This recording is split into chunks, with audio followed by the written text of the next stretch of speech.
الحمد لله نحمده ونصلي على رسوله الكريم أما بعد فأعوذ بالله من الشيطان الرجيم بسم الله الرحمن الرحيم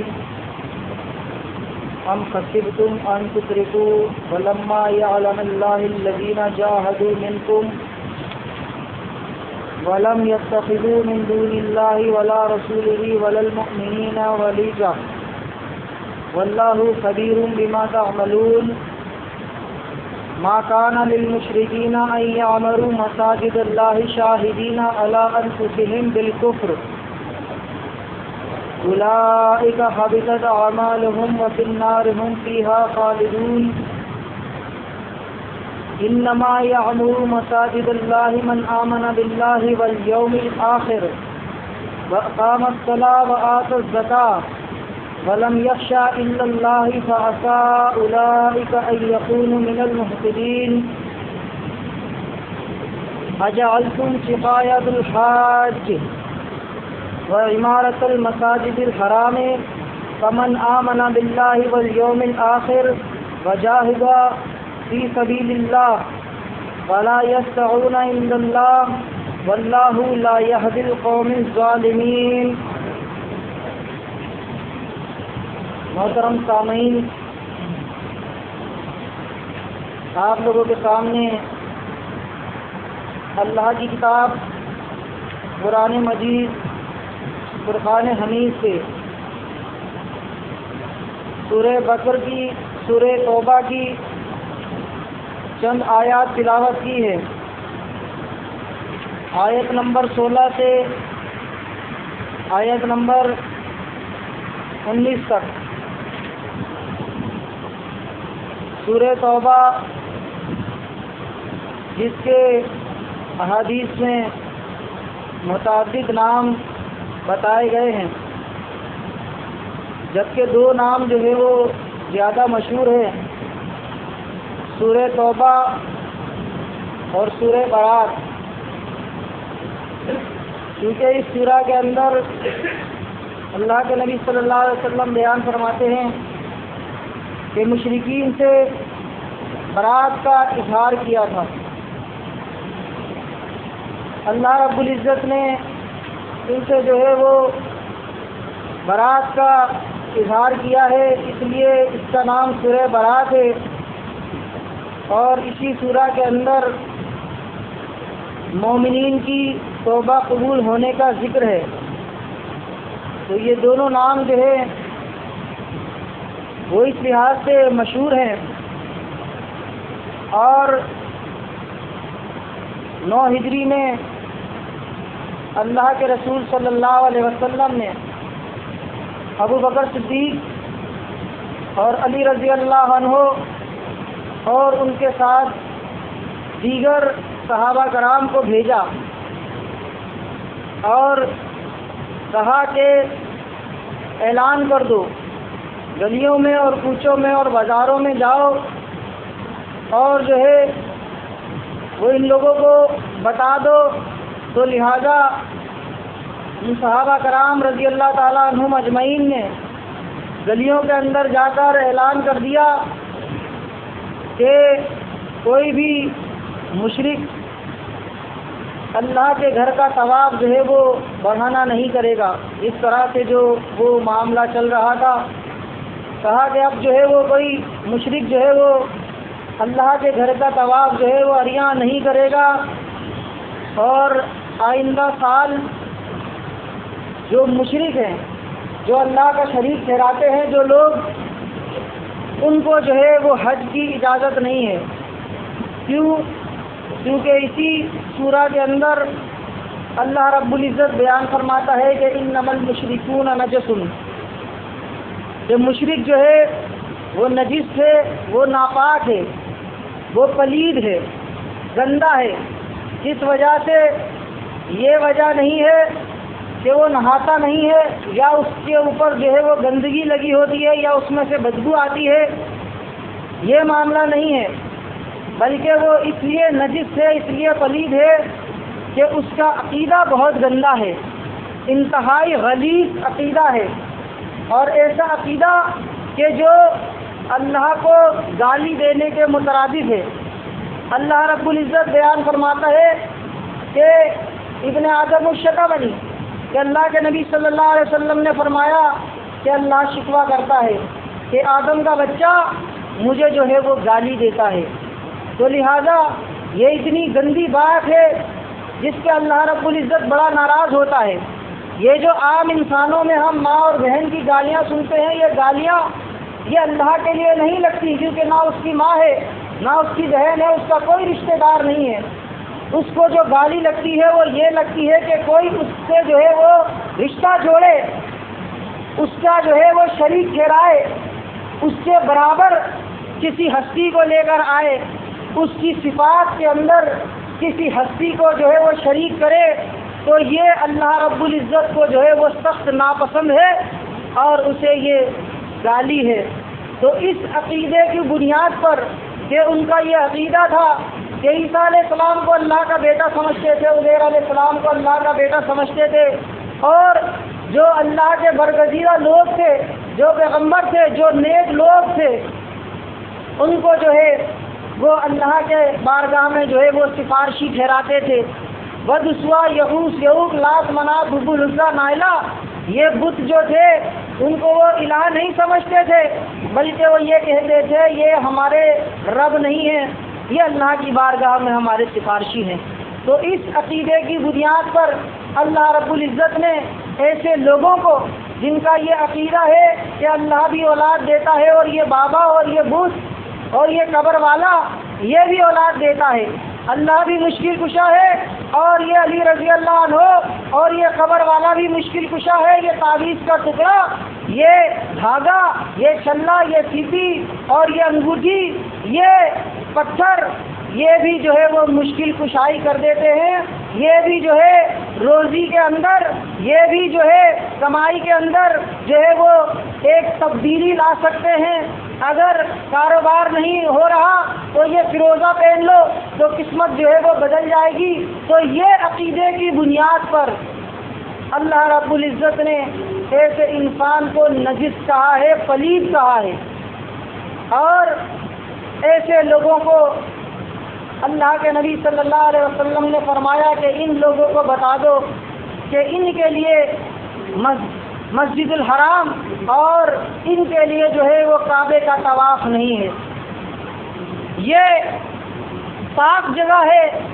یہ اللہ کا گھر ہے، اس کے اندر نجس لوگ اور پلید لوگ داخل نہ ہوں۔ تو یہ اللہ کے نبی صلی اللہ علیہ وسلم نے اپنے صحابہ کرام کو بات لے کر بھیجی، اور اسی طرح جو ہے وہ صحابہ کرام نے پہنچا دی۔ وہ اس لیے کہ ایک تو یہ پلید ہے، اور دوسری بات یہ کہ اگر یہ حج کر بھی لیتے ہیں، اگر یہ نیک کام کر بھی لیتے ہیں، تو بھی انہیں جو ہے وہ اس کا کوئی فائدہ نہیں ہے، جب تک یہ عقیدہ توحید پر فائز نہیں ہو جاتے، ان کے عقیدے کے اندر توحید نہیں آ جاتی اور شرک کی ملاوٹ سے پاک نہیں ہو جاتا، تو یہ جتنے بھی حج کر لیں، جتنی بھی نمازیں پڑھ لیں، ان کو کوئی فائدہ دینے والی نہیں ہے۔ لہذا جو آیات آپ کے سامنے تلاوت کی گئی ہے کہ ام حسبتم ان تترکوا ولما یعلم اللہ الذین جاہدوا منکم، کہ کیا تم لوگ یہ خیال کرتے ہو کہ ایسے ہی چھوڑ دیے جاؤ گے اور تمہیں جو ہے وہ آزمائش نہیں کی جائے گی؟ فرمایا ولم یتخذوا من دون اللہ ولا رسولہ ولا المؤمنین ولیجا، کہ ابھی تو اللہ نے ایسے لوگوں کو جو ہے وہ متمیز کیا ہی نہیں جنہوں نے تم میں سے جہاد کیے، اور اللہ اور اس کے رسول اور مومنوں کے سوا کسی کو جو ہے وہ اپنا ولیجہ یعنی کہ بہترین دوست نہیں بنایا۔ تو اللہ رب العزت بیان فرماتا ہے کہ اگر تم نے یہ کہہ دیا کہ ہم ایمان لے آئے ہیں، ہم جو ہے لا الہ الا اللہ کا ہم نے اقرار کر لیا، ایمان لے کر آ گئے، تو اب کیا تم یہ سمجھتے ہو کہ بس اب جنت جو ہے وہ مقدر ہو گئی، اب میرا جو ہے وہ ٹھکانہ صرف جنت ہے، اب میں بخش دیا جاؤں گا، اب کچھ نہیں ہونے والا، کیونکہ لا الہ الا اللہ میں نے پڑھ لیا اور اب میں مومن ہو گیا اور بس کام ختم، ایسے ہی چھوڑ دیے جائیں گے؟ فرمایا کہ نہیں، آزمائش کی جائے گی اور یہاں تک کہ جو ہے وہ ہلا دیا جائے گا۔ اور یہ معاملہ کوئی نیا نہیں ہے، آج کا نہیں ہے کہ آج اگر ہم ایمان لے کر آتے ہیں تو ہمارے اوپر پریشانیاں آتی ہیں، خاندان میں مشکلات آتی ہیں، رشتے کرنے میں مشکلات آتی ہیں، کسی کی جو ہے وہ میت میں جانے میں جو ہے لوگ بلاتے ہیں، تایا ہے، چاچا ہے، ماموں ہے، مر گئے، کوئی جو ہے وہ ان کی جو ہے میت کے اندر نہیں آتے، تو یہ بھی آزمائش ہے۔ اس سے پہلے بھی جتنے بھی لوگ ایمان لے کر آئے تو ان کو ایسے ہی نہیں چھوڑ دیا گیا۔ میرے بھائیوں، واقعات آپ کے سامنے موجود ہیں۔ اللہ کے نبی صلی اللہ علیہ وسلم کے بعد جو لوگ ایمان لے کر آئے ان کا معاملہ آپ لوگوں کے سامنے موجود ہے۔ مصعب رضی اللہ عنہ جب ایمان لے کر آئے، امیر ترین مکے کے شخص ایمان لے کر آئے اور اپنی والدہ کو بتایا کہ میں جو ہے وہ ایمان لے کر آ گیا ہوں۔ والدہ نے کہا کہ یہ تو نے کیا کیا؟ تو نے اپنے آباء و اجداد کے دین کو چھوڑ دیا، تو جو ہے وہ یہاں سے نکل جا۔ اگر تو نے جو ہے یہ اپنے آباء و اجداد کے دین کو واپس اختیار نہیں کیا اور یہ نیا دین اختیار کرے رکھا تو میں جو ہے وہ نہ کچھ کھاؤں گی نہ کچھ پیوں گی اور جو ہے میں دھوپ میں بیٹھی رہوں گی، پھر دیکھنا کیا ہوتا ہے۔ تو دیکھیے، وہ اللہ کا بندہ، اپنی ماں سے محبت کرنے والا، جو مال و دولت کے اندر پلا بڑا، اس نے کہا کہ یہ تو ایک جان ہے، اگر ایسی 100 جانیں بھی ہوتی تو اس دین کے لیے جو ہے وہ قربان تھی۔ تو یہ ہے آزمائش۔ یہ کہنا اور سننا بڑا آسان کام ہے کہ انہوں نے اپنی ماں کو چھوڑ دیا، لیکن میرے بھائی، جس کے اوپر گزرتی ہے، جس کی ماں ہوتی ہے، جس کا باپ ہوتا ہے، والد ہوتا ہے، وہ جانتا ہے کہ کس طرح سے جو ہے وہ اپنے باپ کو چھوڑا جاتا ہے، کس طرح سے اپنی ماں کو جو ہے وہ چھوڑا جاتا ہے۔ عبدالعزیٰ، جو گمراہی میں جن کا نام تھا، وہ ایسے شخص تھے کہ اللہ کے نبی صلی اللہ علیہ وسلم بیان فرماتے ہیں کہ جب ایک کپڑا پہن لیتے تھے تو پھر وہ دوبارہ جو ہے وہ نہیں پہنتے تھے، ہر دفعہ جو ہے وہ ایک نیا کپڑا پہنتے تھے۔ اتنی جو ہے وہ ان کے پاس جو ہے وہ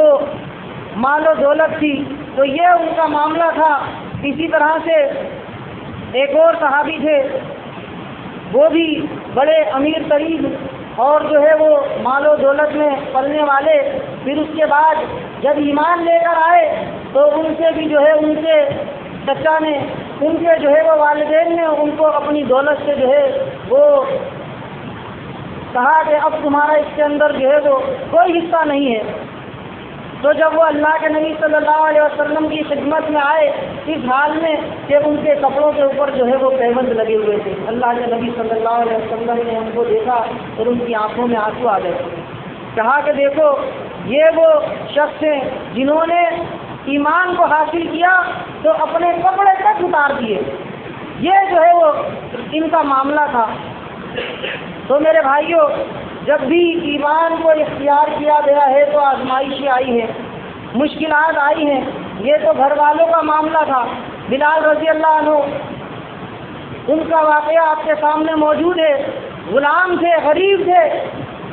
ایمان لے کر آئے، جن کی معاشرے کے اندر کوئی اہمیت نہیں تھی، کوئی حیثیت نہیں تھی، لوگ جو ہے وہ دھتکارتے تھے، اور جب ایمان لے کر آئے ان کو جو ہے وہ تپتی ہوئی ریت پر لٹایا جاتا تھا۔ تو یہ جو ہے ان کے ساتھ معاملہ کیا جاتا تھا. کیوں؟ اس وجہ سے کہ انہوں نے جو ہے وہ اللہ کو جو ہے وہ ایک مان لیا، اپنے عقیدے کو جو ہے وہ شرک کی ملاوٹ سے پاک کر لیا. ان کا یہ قصور تھا ایمان لانے کے اوپر. یہ تو معاملہ تھا ایمان لانے کے بعد، اور یہی معاملہ ہوتا ہے ایمان بیان کرنے والے کے ساتھ. توحید اختیار کرنا جتنا مشکل ہے اتنا ہی زیادہ، بلکہ اس سے بھی زیادہ جو ہے وہ توحید بیان کرنا مشکل ہے. آپ دیکھیے اولو العزم پیغمبر ہیں، لوگ جو ہے وہ صادق اور امین کہتے ہیں. بلکہ نوح علیہ السلام سے آئیے، وہاں سے دیکھیے کہ انہوں نے 950 سال قوم والوں کے سامنے دعوت دی اور توحید کی دعوت دے رہے ہیں. لوگ ان کو کیا کہہ رہے ہیں کہ برا ہو گیا ہے، ستیا گیا ہے، ایسی بات کرتا ہے. لوگوں کو بتاتے ہیں کہ یہ تمہارے الہ نہیں ہے، یہ وسوا یغوث یعوق اور نصر یہ تمہارے الہ نہیں ہے، اللہ تمہارا الہ ہے. تو لوگ کہتے ہیں کہ دیکھو یہ تمہارا یہ جو رہنما ہے یہ ایسا ہے کہ ہمیں دعوت دے رہا ہے اور دیکھو خشکی کے اندر جو ہے وہ کشتی بنا رہا ہے، سٹیا گیا ہے، برا ہو گیا ہے، سٹیا گیا ہے. ان کو نہیں معلوم اس کی کیا اہمیت ہے کہ اللہ نے انہیں اسی کے ذریعے سے جو ہے وہ بچانا ہے. اور لوگ جو ہے ان کو لان تان کر رہے ہیں. اللہ کے نبی صلی اللہ علیہ وسلم مکے کے اندر صادق اور امین کے نام سے پکارے جاتے تھے، سب کو معلوم ہے. بڑے عزت کے حامل تھے اور لوگ کہتے تھے آپ صادق ہیں، آپ امین ہیں. آنکھ بند کر کے بھروسہ کرتے تھے، آنکھ بند کر کے کہتے تھے ہم نے آپ کے کردار کے اندر آج تک کوئی برائی نہیں دیکھی، ہم نے آپ کو کبھی جھوٹ بولتے نہیں دیکھا، ہم نے آپ کو کبھی کسی غلط کام کے اندر ملوث نہیں دیکھا. اللہ کے نبی صلی اللہ علیہ وسلم نے جب دعوت دی ہے توحید کی دعوت، تو وہی لوگ جو صادق اور امین کہتے تھے، محبت کرنے والے تھے، آنکھ بند کر کے بھروسہ کرنے والے تھے، ان سے کہا گیا کہ اگر میں کہوں اس پہاڑ کے پیچھے سے لشکر جرار تم پر حملہ کرے گا کیا تم یقین کرو گے؟ سب نے بیک زبان ہو کر کہا کہ ہاں بالکل یقین کریں گے، آپ صادق ہیں، آپ سچے ہیں، ہمارے بڑے ہیں. اور جب یہ کہا کہ ایک کلمہ ہے تمہیں دوں گا، اگر تم اس کو اختیار کر لو گے تو عرب اور عجم کی کامیابی تمہارے پاس آ جائیں گی. تو لوگوں کے جو ہے وہ منہ کھل گئے، زبان لٹک گئی کہ جلدی سے بتائیے وہ کلمہ کیا ہے، ہم جو ہے وہ کامیابی چاہتے ہیں، ہم تمکنت چاہتے ہیں، ہمیں چاہیے خزانے کی کنجیاں، ہمیں جو ہے وہ کامیابی چاہیے، ہم حکومت کریں گے، جلدی سے بتائیے کون سا کلمہ ہے وہ، ہم اس کو ابھی اختیار کریں گے اور ساری کامیابیاں لے لیں گے. اتنے وہ جو ہے وہ جوشیلے ہو گئے تھے کیونکہ ان کو پتا تھا کہ یہ سچا ہے، یہ جھوٹ نہیں بول سکتا، اس کی جو بات ہے وہ ہم مانیں گے، اتنا ان کو یقین تھا. لیکن دیکھیے جب اللہ کے نبی صلی اللہ علیہ وسلم نے فرمایا کہ قولوا لا الہ الا اللہ تفلحوا، اس بات کا اقرار کر لو کہ اللہ کے سوا کوئی الہ نہیں ہے، فلاح پا جاؤ گے، کامیابی مل جائے گی، تمکنت مل جائے گی، حکمرانی کرو گے. تو وہ لوگ جو صبح سے لے کر شام تک ان کو جمع ہونے میں لگ گیا تھا وقت، اور بڑے اس انتظار میں تھے کہ کوئی خوشخبری ملنے والی ہے، کہا کہ بس اتنی سی بات تھی کہ اللہ کے سوا کوئی الہ نہیں ہے، یہ بات کیا ہمیں نہیں پتا؟ اتنی سی بات سے ہمارا پورا دن برباد کر دیا، ہم اتنے اپنے کام چھوڑ کر آئے کہ ہمیں کوئی خوشخبری ملنے والی ہے، کوئی اچھی خبر ملنے والی ہے، کامیابی کی کوئی کنجی ملنے والی ہے، اتنی سی بات بیان کی ہے کہ اللہ کے سوا کوئی الہ نہیں ہے. یہ ود سوا یغوث یعوق اور نصر لات منات حب العزا نائلہ، یہ جو ہم نے بنا کے رکھے ہوئے یہ کچھ بھی نہیں ہے، بس اتنی سی بات تھی، اس پر پورا دن برباد کر دیا. یہ تو ہمیں بھی معلوم ہے، تیرے ہاتھ ٹوٹے، تو برباد ہو. اور لوگوں نے جو ہے وہ منہ پھیر لیا. اور اس کے بعد جب یہ توحید کا سلسلہ، تبلیغ کا سلسلہ چلتا رہا تو مزید جو ہے وہ مشکلات آنے لگی۔ طائف کا واقعہ آپ لوگوں کے سامنے موجود ہے۔ طائف جب آئے تو لوگوں نے پتھروں سے لہو لہان کر دیا اور اس طرح سے جو ہے وہ مومنوں کے اوپر راستے بند کر دیے گئے۔ جیسے جیسے یہ تبلیغ بڑھتی گئی، جیسے جیسے توحید کی دعوت بڑھتی گئی، تو اسی طرح سے جو ہے وہ آزمائشیں بھی آنے لگی۔ لوگوں نے راستے بند کرنا شروع کر دیے، گھروں سے نکالنا شروع کر دیا۔ کاروبار اگر کسی سے کیا کرتے تھے تو دگنے اور تیگنے دام ان کو دیے جاتے تھے، راستے ان کے بند کیے جاتے تھے۔ اللہ کے نبی صلی اللہ علیہ وسلم ایک مرتبہ مکے کی دیوار سے، کعبے کی دیوار سے ٹیک لگا کر بیٹھے ہوئے تھے، آرام فرما رہے تھے کہ صحابی رضی اللہ عنہ آئے اور انہوں نے کہا کہ اے اللہ کے رسول صلی اللہ علیہ وسلم، آپ دیکھ رہے ہیں ہمارے ساتھ کیا معاملات ہو رہے ہیں، ہم پر جو ہے وہ راستے تنگ کر دیے گئے ہیں، ہم گھر سے باہر نکلتے ہیں ہمارے لیے پریشانیاں، گھر کی طرف جاتے ہیں ہمارے لیے پریشانیاں، کاروبار ہمارے لیے تنگ، راستے اور گلیاں ہمارے لیے تنگ، ہمارے لیے تکلیفوں سے پہاڑ ٹوٹ چکے ہیں، تو آپ ہمارے لیے اللہ سے دعا کیوں نہیں کرتے؟ آپ تو اللہ کے رسول ہیں، آپ جو ہے وہ اللہ سے دعا کیوں نہیں کرتے؟ متى نصر اللہ، بتائیے کہ جو ہے وہ فتح کب آئے گی، وہ کامیابی ہمیں کب ملے گی، ہم کب جو ہے وہ حکومت کریں گے؟ آپ اللہ سے ہمارے لیے دعا کیوں نہیں کرتے؟ اللہ کے نبی صلی اللہ علیہ وسلم جو بیٹھے ہوئے تھے وہ سیدھے ہو جاتے ہیں اور چہرہ جو ہے وہ غصے سے سرخ ہو جاتا ہے اور فرماتے ہیں کہ بس اتنی جلدی ہار مان گئے، اتنی سی بات پر فرمایا کہ تم سے پہلے جو لوگ ایمان لے کر آئے تھے ان کا کیا معاملہ تھا؟ ان کا معاملہ یہ تھا کہ ان کو زمین میں ڈال دیا جاتا تھا اور زندہ ان کے سروں کے اوپر جو ہے وہ آڑے چلائے جاتے تھے، ان کے چہروں سے جو ہے وہ داڑیاں نوچ لی جاتی تھی اور ان کے جسموں کے اوپر لوہے کی کنگھیاں پھیری جاتی تھی، یہاں تک کہ ان کا گوشت ان کی ہڈیوں سے علیحدہ کر دیا جاتا تھا۔ سننے میں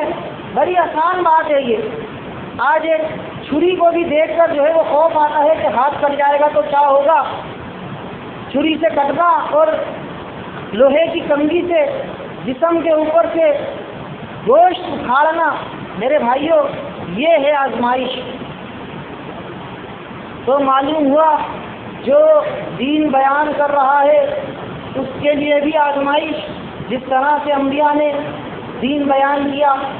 تو کس طرح سے ان کے اوپر آزمائشیں آئی ہیں، اور جنہوں نے دین اختیار کیا ان کے لیے بھی یہ کوئی آسان معاملہ نہیں تھا کہ دین اختیار کر لیا بس اب جنت میں داخل ہو جائیں گے۔ تو اس طرح سے ان کے اوپر جو ہے وہ آزمائشیں آئیں، اور وہی دین جو اللہ کے نبی صلی اللہ علیہ وسلم نے بیان کیا آج ہم بھی بیان کرتے ہیں۔ لیکن اللہ کا شکر ہے، اللہ ہم پر ایسی آزمائشیں نہیں ڈالتا، آزمائشیں ہیں لیکن چھوٹی اور بہت ہی کم، کیونکہ اللہ جانتا ہے کہ ہم نے وہ آزمائشیں سہنے کی طاقت نہیں ہے۔ اللہ رب العزت ہر انسان پر اتنا ہی بول ڈالتا ہے جتنی اس کے اندر سہارنے کی طاقت ہوتی ہے، تو وہ آزمائشیں سہارنے کی طاقتیں ہم میں نہیں ہیں۔ تو الحمدللہ اللہ رب العزت ہم پر ایسی آزمائشیں بھی نہیں ڈالتا، یہ اللہ کا شکر ہے کہ ہمیں تو یہ تھالی میں رکھا ہوا جیسے حلوہ ہوتا ہے وہ ہمیں ملا ہے، یہ دین وہ ایمان ہمیں ملا ہے بڑی آسانی کے ساتھ، اور اتنی آزمائش ہمارے پاس نہیں ہے۔ آج بھی ہم اپنے خاندان والوں میں جب بدنام ہوتے ہیں کہ یہ کیسا ایمان لے کر آ گیا ہے، ان کا دین پتہ نہیں کون سا ہے، نہ جو ہے وہ کسی کے پیچھے نماز پڑھتے ہیں، ہر کسی کو کافر، یہ بھی کافر، تو بھی کافر، وہ بھی کافر، نہ کسی کے جنازے میں جاتے ہیں، نہ کسی جو ہے وہ شب برات میں آتے ہیں، نہ جو ہے یہ قرآن خوانی کرتے ہیں، پتہ نہیں کون سا دین اختیار کر لیا ہے، وہابی ہو گئے، کون ہو گئے ہیں۔ ہم اتنی سی بات سے پریشان ہوتے ہیں کہ خاندان میں بدنام ہو گئے ہیں، نہ جو ہے یہ اپنی بیٹی ہمیں دیتا ہے، نہ ہم سے جو ہے وہ بیٹی لیتا ہے، کوئی رشتہ نہیں کرتے، پتہ نہیں کون سے لوگوں میں جو ہے ان کے تعلقات ہیں، اور مرنے جینے میں نہیں ہے۔ آدمی خوشیوں میں نہیں آتا تو چلو مرنے میں تو آ جاتا ہے، چاچا ہے، تایا ہے، سگا جو ہے وہ باپ ہے، اس کی میت میں نہیں جا رہا، ایسا جو ہے وہ پتہ نہیں کون سا دین اختیار کر لیا، باپ کی میت میں نہیں جا رہا۔ تو یہ کوئی آزمائش نہیں ہے، یہ تو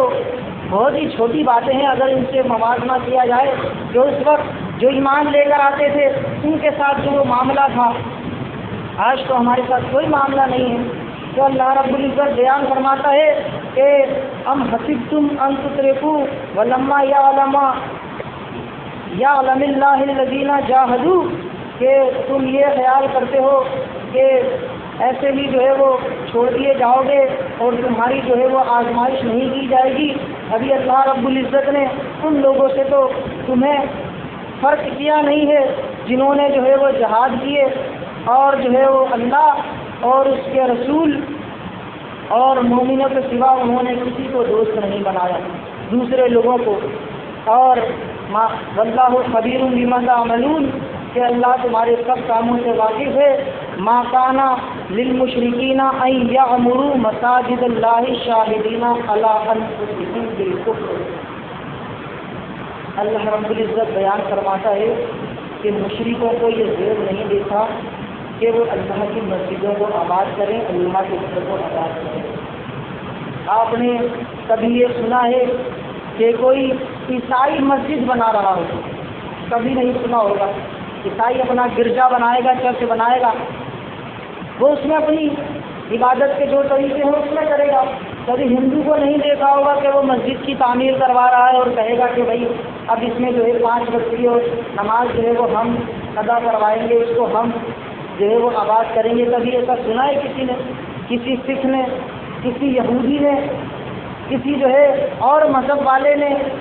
جو ہے وہ یہ کہا ہوگا کہ بھائی اب مسجد بناتے ہیں، اس کی تعمیر کرتے ہیں، چلو آباد کریں گے؟ کبھی نہیں سنا ہوگا۔ مسجدیں کون آباد کرتے ہیں؟ جو مسلمان ہوتے ہیں، اپنے آپ کو مسلمان کہتے ہیں، جو اپنے آپ کو مسلمان کہتے ہیں وہی مسجدیں بناتے ہیں۔ تو ایسے لوگوں کو اللہ رب العزت فرماتا ہے یہ یہودیوں کی اور عیسائیوں کی بات نہیں ہو رہی، یہ سکھ کی بات نہیں ہو رہی، کسی ہندو کی بات نہیں ہو رہی، بلکہ وہ لوگ جو مسجدیں بناتے ہیں، کون بناتے ہیں؟ یہی نام نہاد یہ مسلمان، کوئی دیوبندی ہے، کوئی بریلوی ہے، کوئی اہل حدیث ہے، کوئی شیعہ ہے اور مختلف فرقے ہیں، یہ مسجدیں بناتے ہیں۔ تو ایسے لوگوں کو اللہ رب العزت بیان فرما رہا ہے کہ ان کو زیب نہیں دیتا کہ اللہ کا جو ہے وہ گھر بنائے اور اللہ کا شریک کرنے والے، جبکہ اپنے کفر پر خود گواہی دیتے ہیں کہ دیکھو ہاں ہم مشرک ہیں۔ یہ واقعات، یہ کتابیں، ان کی حکایات، ان کے جو ہے وہ محراب و منبر سے کرنے والے بیانات ان کے کفر کی خود جو ہے وہ گواہی دیتے ہیں کہ ہاں یہ جو ہے وہ دین سے فارغ ہے، یہ اسلام سے باہر ہے، یہ انہوں نے لا الہ الا اللہ تو پڑھا ہے لیکن اپنے کفر کا جو ہے وہ خود اقرار کرتے ہیں۔ ان کی کتابیں بولتی ہیں کہ ہاں ہم جو ہے وہ مسلمان نہیں، ہم مومن نہیں ہیں، کتابیں بولتی ہیں ان کی۔ کوئی سی بھی کتاب اٹھا لیں، آج دنیا کی مشہور کتاب، سب سے زیادہ مشہور کتاب جو لکھی گئی ہے وہ ہے فضائل اعمال، پوری دنیا کے اندر مشہور ہے۔ پاکستان کیا، ہندوستان کیا، یورپ اور افریقہ پتہ نہیں نہ جانے کہاں کہاں جا رہے ہیں وہ کتاب لے کر، اس کتاب سے تبلیغ کی جا رہی ہے۔ وہ جو ہے وہ تبلیغی نصاب ہے، وہی اسلام ہے، وہی دین ہے، بس وہی سب کچھ ہے۔ کسی مسجد میں جاؤ، دیوبند کی مسجد میں جاؤ اور وہاں نماز پڑھو، وہاں لکھا ہوا ہوگا، اکثر مسجدوں میں لکھا ہوتا ہے عصر کے بعد، عشاء کے بعد یہاں جو ہے فضائل اعمال کا درس ہوتا ہے۔ وہ کتاب ہر جگہ چلتی ہے، مسجدوں میں بھی وہی پڑھی جاتی ہے، ان کی محفلوں میں بھی وہی پڑھی جاتی ہے، باہر جب تبلیغ کے لیے نکلتے